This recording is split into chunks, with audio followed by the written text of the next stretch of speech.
Say goodbye to those plastic wrapped paper bags of microwave popcorn. With this, all you need are kernels for some low-fat microwave popcorn. It collapses easily to fit and store in the cupboard.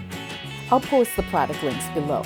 All you do is place the kernels in the fully expanded popper bowl and microwave for 2 to 4 minutes. There is no oil necessary.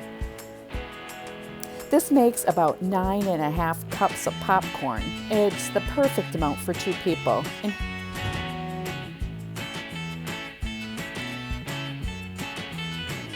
one of the perfect things to add for a topping is Winona sweet caramel corn seasoning spray. It comes in at only 16 calories per serving.